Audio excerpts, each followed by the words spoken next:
অশেষ কৃতজ্ঞতা মহান রব্বুল আলমিনের উপর এবং আমার মায়ের দোয়া এবং সবচেয়ে বড় কথা আমার কর্মীরা, তারা 17 বছর যেভাবে আমার সাথে ছিল, এই নির্বাচনেও তারা ছিল।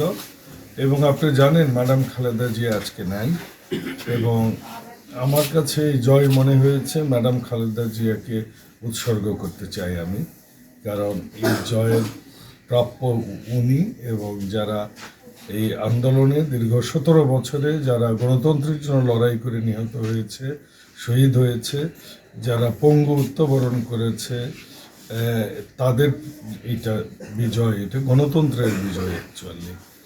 তো মহাদেবপুর বদলগাছিবাসী খুবই আনন্দিত, কৃতজ্ঞতা উভয় থানা বিএনপির কে এবং সকল স্তরের। আমি সেই সাথে একটা কথা বলি, এত সুন্দরভাবে, এত সুশৃঙ্খলভাবে এবং কোনো রকম কোনো প্রশ্ন ছাড়া যে ভোটটা নওগাঁ 3-এ হয়েছে, এর কৃতিত্ব অবশ্যই সকল রাজনৈতিক দলের। আমি যদি বলি, এখানে জাতীয় পার্টি ছিল, এখানে আপনার স্বতন্ত্র প্রার্থী ছিল 2-3 জন, এখানে জামাতে ইসলাম ছিল, এবং আপনার এখানে বামপন্থী বাসদ ছিল। সবাই এখানে ভূমিকা রেখেছে। আপনি জানেন যে যখন কোনো কিছু প্রতিযোগিতা হয়, সেই প্রতিযোগিতার সকল প্রতিযোগীরই এখানে কৃতিত্ব থাকে একটা সফল প্রতিযোগিতার মধ্যে।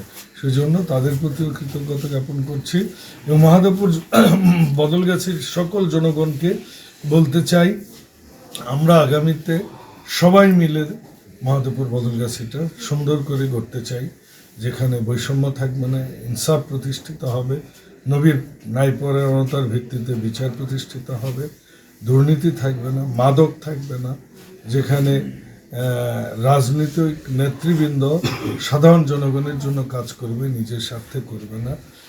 এমন একটা আগামীর দিন, বিশেষ করে তরুণ প্রজন্ম যারা হাই স্কুলে পড়ে, কলেজে পড়ে, তাদের যদি আগামীতে একটা সুন্দর ভবিষ্যৎ দিতে পারি, তাহলে মনে করব রাজনীতি সফল হচ্ছে। এবং সেই সাথে আরেকটা কথা বলি, এই বিজয় মানে এইটা নয় যে অন্য কোনো রাজনৈতিকবিদের রাজনৈতিক প্রভাব বিস্তার করে অন্য রাজনীতি যারা করেন, অন্য মতের, অন্য আদর্শের, তাদের প্রতি কখনোই কোনো কি বলবো যে দুই চোখে দেখা হবে না। এখানে সবার জন্য সমান সুযোগ, সমান সুবিধা, সমান চোখে দেখাই হবে আমার এই মহাদেবপুর বদলগাছি রাজনীতি।